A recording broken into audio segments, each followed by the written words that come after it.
Pemberontakan APRA, Andi Aziz dan RMS.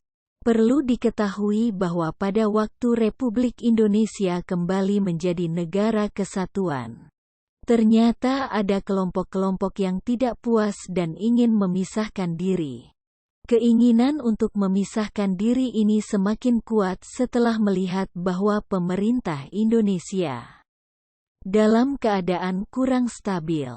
Seperti telah dibahas pada artikel pergantian kabinet masa demokrasi liberal, bahwa pada waktu itu pemerintah RI kurang stabil karena adanya pertentangan dari partai-partai politik. Timbullah pergolakan dan pemberontakan dari kelompok-kelompok yang tidak puas itu di berbagai daerah. Pergolakan dan pemberontakan itu ada yang didalangi oleh kolonialis Belanda yang dibantu oleh orang-orang Indonesia yang menjadi kaki tangannya. Tetapi ada juga yang memang digerakkan oleh gerombolan tertentu, orang-orang Indonesia. Gerombolan ini umumnya digerakkan oleh kelompok DITII atau kelompok lain yang merasa tidak puas. Hal ini jelas merupakan gangguan keamanan di dalam negeri. Sehingga bangsa Indonesia harus berjuang untuk mengatasi gangguan keamanan tersebut. Beberapa pergolakan yang didalangi oleh kolonial Belanda antara lain pemberontakan APRA tahun 1950. APRA dipimpin oleh Westerling, seorang kapten Belanda. Pada tanggal 11 Desember tahun 1946 pernah mengadakan pemberontakan besar-besaran di Sulawesi Selatan. Kemudian tanggal 23 Januari tahun 1950 melancarkan aksinya di Bandung.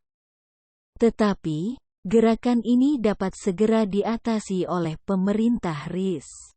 Westerling melarikan diri ke luar negeri. Pemberontakan Andi Aziz 1950.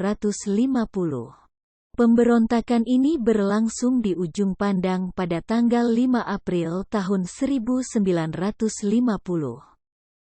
Tujuannya ingin mempertahankan negara Indonesia Timur.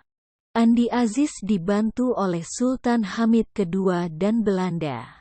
Tetapi dalam waktu singkat dapat ditumpas oleh tentara Indonesia di bawah pimpinan Kolonel Alex Kawilarang. Andi Aziz tertangkap dan diadili di Yogyakarta. Setelah diusut ternyata didalangi oleh Dr. Soumokil. Pemberontakan RMS 1950. Dr. Soumokil, seorang bekas Jaksa Agung Negara Indonesia Timur.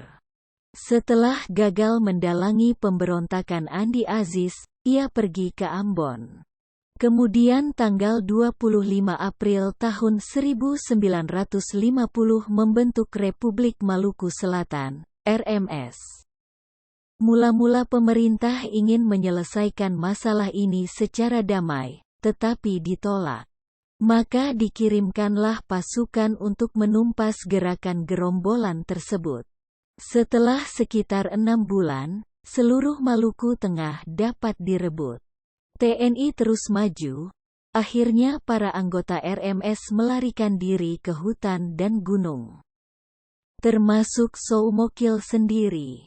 Tetapi, dalam usaha penumpasan ini, pihak TNI terpaksa kehilangan pahlawan terkenal yakni Letnan Kolonel Slamet Riyadi yang gugur sebagai kusuma bangsa. Tahun 1963 di bulan Desember Soumokil tertangkap, diajukan ke mahkamah militer dan dijatuhi hukuman mati.